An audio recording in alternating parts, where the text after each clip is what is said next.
jaajëfatee sama gars yi Mr Shake la maa ngi ni Brooklyn New York gars yi tey dama ñëw defal leen benn vidéo ci ñaari activiste yoo xam ne kenn dootu leen présenté muy Ousmane Tounkara ak Kayz Fof. Bon ñaar ñii li tax ma taamu leen dañu xam ne ñoom ñoo fi nekk di xeex Maty Trois Pommes ak Françoise Hélène Gaye. tey nag li tax ma jël décision ne damay def émission ci Kayz Fof parce que man Kayz dama koy seetaan te dama gis ne émission yi muy def daf ciy wax ay affaires. Par exemple Macky Sall garde yi ñu koy garder dañ koy woo di ko jox ay secret loolu nag ku ko gëmul woon defe naa boo seetaanee Pape Alé Niang bu mujj bi di nga ko gëm parce que Pape Alé daf ñu jox breaking news mu ne ñu Macky Sall dafa changer garde rapproché maanaam Macky Sall ñi koy garder Macky Sall daf ko soppi dafa dàq ñu bëri dàqu leen mais dañ leen yóbbu feneen. Pape Alé Niang nee na Macky dafa am paranoïa maanaam dafa ragal wóolatu leen moo tax mu def lii nag ba mu ko déggee sama xel dafa ne yar ci Kayz Fof ndax moom moo ñu waxoon lii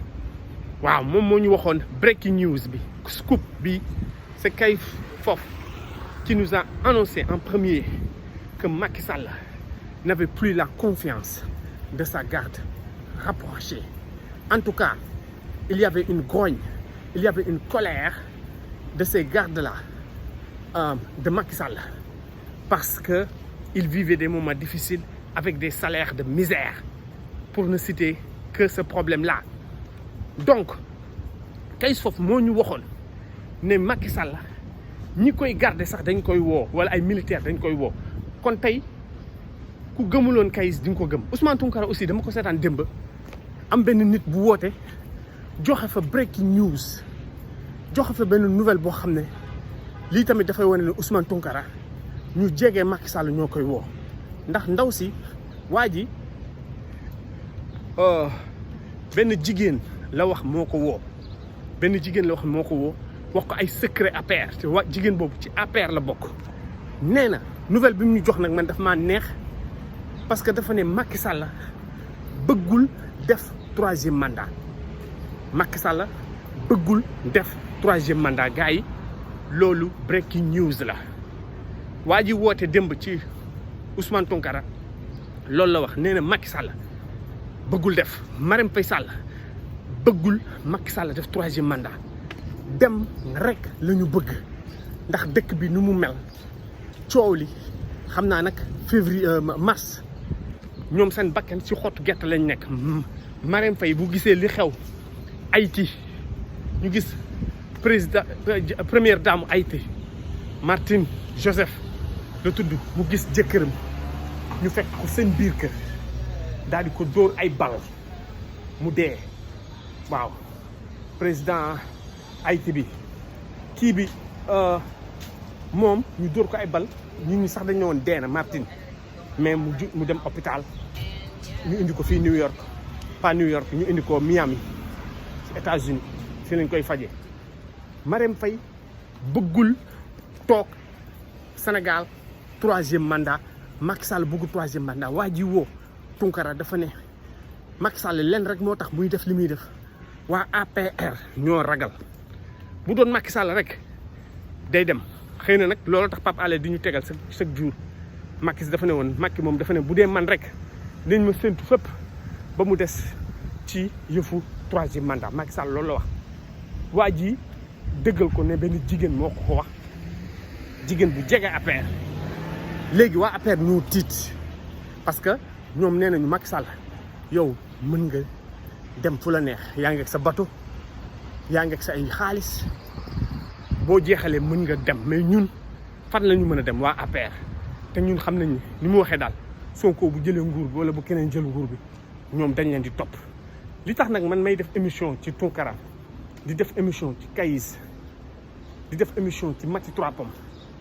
ak Hélène Françoise Gaye parce que xeex bi c'est la bataille des réseaux sociaux. Il fut un temps quand Tounkara était entre les mains de la justice américaine, Maty Trois Pommes, nous pomper l'air avec ses diatribes, hein, ses critiques acerbes contre tout membre de Pastef, contre Ousmane Sonko, contre Ousmane Tounkara. Maty Trois Pommes lui-même, elle-même, qui nous disait qu'il y avait une possibilité qu'Ousmane Tounkara soit déporté, n'est-ce pas, en Mali, au Mali ou en Guinée, parce que Ousmane Tounkara peut-être n'était pas un citoyen sénégalais. Mais en tout cas, Maty Trois Pommes nous disait que bu fekkee ne Ousmane Tounkara waa Sénégal bëgg ñu koo jël justice américaine mënoon nañu ko déporter. Mais depuis que Ousmane Tounkara est revenu, moi je fais partie des gens qui ont demandé, n'est-ce pas, qui ont supplié Ousmane Tounkara de revenir faire ses lives. On a été très content de voir que non seulement il a exaucé notre demande, mais il a récupéré l'heure de Maty Trois Pommes. Parce que Maty Trois Pommes, heure bi mu doon def live, Ousmane Tounkara dafa ñëw ne man dinaa fay Maty Trois Pommes. te dëgg la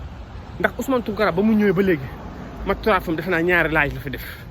ñemeetul def live parce que bu defee live kenn du ko seetaan kon on dit bravo Ousmane Tounkara te moom live am yëpp bu bëggee sax am vue man ñu mel ni man di ko seetaan munul il faut que mu wax ci Sonko bu waxul ci Sonko ay 300 vues lay am mais bu waxee ci Sonko am 3000 vues parce que ñu mel ni man il faut que ñu déglu ko pour jéem a dal ci kawam mais Ousmane Tounkara vraiment nit ñi di woote dafa am ay sénégalais yu woote mais di def ay contribution yu doy waar man loolu tax man ma sawar di seetaan Kayz moom boo koy seetaan day tijji ligne bi bàyyi la nga wax li nga war a wax yëpp c'est un gars très poli Kayz waaw un homme correct rus na sax ndeysaan di la dagg xam nga des fois nag gars yi dañ fay nekk di guddal mais moom sax day rus sax wax la arrêté mais vraiment information bi Pape kii jox ñu Pape Alé Niang c'est une information de taille gars ngeen baal parce que Macky Sall nelawatul man waxoon naa ko Kayz waxoon naa ko sama benn live ma ne ko Kayz nga xam ko nga ñàkk ko xam mais yow yaa ngi tere nelaw Macky Sall ndax kat amul benn président boo xam ne ay gardam dañuy woote benn activiste di ko wax naan ñun ñu ngi ci beneen kër bi dend ak kër Macky Sall Mermoz kër googu Macky moo ko jënd di wax ay Marème Faye Sall Macky Sall moo ñu jox ordre ne Marème Faye bu mu génn mais ñoom bu ñu téye Marème Faye dafay nekk di leen xas di leen saaga di leen wax tekkiwu leen dara xam nga yéen doo leen dara fii ngeen di deewee di leen xas comprendre nga yooyu ay secret la yoo xam ne Macky Sall bu ko déggee dina xam lan moo ciy dëgg lu ci dul dëgg mais bu ñu gisee tey mu changé Moussa Fall la jël général Moussa Fall ah ba mu ñëwee li mu njëkk a def loolu la Pape Alé wax mooy dafa changé ñuy garder Macky Sall kon ñun xeex bi am na solo lool Kayz foofu bu leen man d'accorduma ci li muy def yëpp wax naa ko fi ba pare allez goga d'accorduma ci li muy def yëpp de Kayz foofu d'accorduma ci li muy def yëpp mais yu mel nii daf lay wan ne Macky Sall fu mu nekk dañ ko teg pression Ousmane Tounkara dafa teg pression Macky Sall mais lii nouvelle bu neex la waa ji woote démb wax ne Macky Sall bëggul def 3e mandat alhamdulilah ndax lii kat xëy na est-ce que dëgg la mais temps yi dañoo gis ne dëkk bi dafa ne salaw nervi yi gisatuñ ko comprendre nga bon xëy na Macky Sall dem na ba ci biir il s'est rendu compte que ne li ñuy wax nan du ma lekk cere bi mais dama ciy xëpp suuf xëy na Macky Sall du ko def xëy na Macky Sall en fin de compte dina dem ba nga xam ne dina ne ah man daal balaa may yàq Sénégal di xaru parce que loolu xaru la yàq Sénégal mooy xaru ndax yow boo fi ne da ngay def forcing ah nga ne da ngay yàq réew mi ba pare doog a dem doo am jàmm ndax léegi dafa am lu ñuy wax CPI mooy cour pénal international Gbagbo bañ nga ko bàyyil nguur bi Côte d'Ivoire président Obama ne ko bàyyil jël sa xaalis nga dem littéralement le président américain lui avait dit ça pourquoi ne pas prendre tes milliards et aller te la couler douce quelque part aux Caraïbes ou en Europe au lieu de faire un forcing que tu ne peux pas réussir, tu ne peux pas faire le forcing et imposer ta présidence, n'est-ce pas, un autre mandat au peuple ivoirien. C'est la guerre civile, il y a assez de dégâts. Bayil, ça va ne du bàyyi. Obama dafa wax ak Gbagbo ne du bàyyi. Mais gis ngeen lu ko dal, il a perdu 10 ans de sa vie. Gbagbo a perdu 10 ans de sa vie. Même s'il a été acquitté, blanchi, exonéré, n'empêche, il a perdu 10 bonnes années de sa vie. Pour un homme de 60 ans, n'est-ce pas? C'est très cher. It's very expensive to lose 10 years of your life just because you want to hold on to power. That's greed. That's greed. That's all it is. Waaw moom li mu def mooy foqale. Macky Sall moom it bu fi nekkee ne day foqale ne day forcer moom xam na ne booy ñun Sénégal première vague bi avertissement rek la billahi wallahi taala duñ ko seetaan kon nag ñun loolu la ñuy ñaanal yàlla Macky Sall au moins mu am ngor def ko bu dee Marème Faye Sall lu ñu koy waxal dëgg la mais loolu sax dina tax xëy na dinañ leen baal lu bëri waaw mën nañ leen baal lu bëri bu ñuy topp ñu dem topp waa APR mais Macky Sall xëy na bu ñu koy topp nangu quelques milliards bàyyi ko mu dem mais duñ ko tëj bu fekkee ne décidé ne bàyyi nguur gi ku mel ne Sonko jël ko mais bu décidé ne day yàq Sénégal loolu mooy suicide waaw loolu la ñuy wax la stratégie du chaos dont parle Ousmane Sonko du ma lekk ci cere ji waaye dinaa ci xëpp suuf loolu Macky Sall bu ko defee duñ ko baal te bakkanam xaj na ci bakkanam Marème Faye Sall xaj na ci doomam yi dootuñu am jàmm mais lan moo ko fi jar nga yàq Sénégal te loolu adduna rek la addina la boo paree boo demee ci yàlla nga layoog yàlla 13 morts yi dee ak yeneen yi ndara am waaw kon nag bu ñu gisee ku woote ci Tunkara surtout nouvelle Tunkara bi moom a gën a neex ku woote ci Tunkara di wax ne APR dafa leen jege ci APR la bokk que ne Macky Sall même élection yii di ñëw même élection maire Macky dafa ne waa APR man sama yoon nekku ci waaw sama yoon nekku ci débrouillez-vous waaw loolu moom vraiment bu dee nouvelle bu dëgg la te man gëm naa ne dëgg la ah xëy na loolu tax Ousmane Sonko ñu gis ko fu ko neex mu dem ñu gis ko lu ko neex def parce que xam ne dara du ko dal xëy na loolu la c'est une bonne nouvelle bu dee dëgg la mais nag loolu warul tax ñu relâché wu ñun waa Pastef les jeunes da ngeen war a vidéo bi bëgguma mu gudd waaw da ngeen war a def seen bopp ne ñun fi mu nekk dañuy def suñu bopp ne Macky Sall dafa bëgg def 3e mandat ñun loolu la ñuy jàpp ndax code électoral bii ñu voté dindi ci Khalifa dindi ci Karim Wade lan moo tax affaire Adji Sarr bi c'est vrai que dañu waxoon dañ ciy génn mais génn ci waaw loolu tax dafa may permettre ma wax ci Françoise Hélène Gaye moom it gis nga ni ko gars yi suulee Françoise kenn déggutu ko parce que ministre de la justice moo ñëw mu tooyal laafam wax ne Adji Sarr si on se base sur le procès verbal ou bien les procès verbaux on peut douter du viol et le ministre va plus loin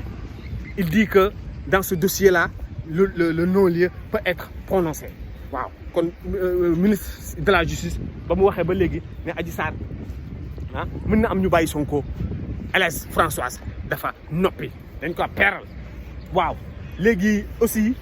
Hélène li tax mu gën a noppi Maître El Hadji Diouf moom ci boppam dafa génn mu commencé setal Sonko waaw loolu man setal laa ko tudd ndax Maître El Hadji Diouf bu demee ba wax ne xaw ma ndax Sonko moo def xaw ma ndax Sonko deful je ne sais pas s'il est coupable ou s'il n'est pas coupable avocat boo xam ne fu ne la daan dem jàkkaarloo si ñoom Birima di wax bu yëf génnee on a des preuves ñii naan Adji Sarr dafa biir ñii naan daf ko see ginnaaw on a des preuves am na ñu ne nee na rapport médical yi Pape Alé Niang defoon ay faux la loolu la Maître El Hadji Diouf waxoon jàpp fi mu jàpp mais tey déggatu leen ko mu wax Adji Sarr sax ñu bëri dañ ne nekkatul ci Maître El Hadji Diouf est-ce que xuloowuñu sax lu tax jabaru Maître El Hadji Diouf bàyyi këram dem kër yaayam est-ce que kii taxul Adji Sarr taxul wala moom muy mbubboo rek di wax ne jabar ji dafa ragal ñu lakk këram comprendre mais en tout cas lii yëpp ay firnde la ne Ousmane Sonko moom il est sur la bonne voie que ne nañu jàpp fi ñu jàpp rek def suñu bopp ne Macky Sall bàyyeegul bàyyeegul ñu continuer xeex bi xayrul s'il revient à la raison bu demee ba xam ne nag caaf xam na mu ne naa dem xayrul bàyyi ñoog suñu avion bu bees pour Ousmane Sonko terre bi dinañ ko gérer et cetera et cetera gars yi like leen partagé leen abonné leen Mister Shake la ba ci kanam wala beneen yoon ma defal leen beneen vidéo jaajëf tey dama xaw a tardé jaajëf merci.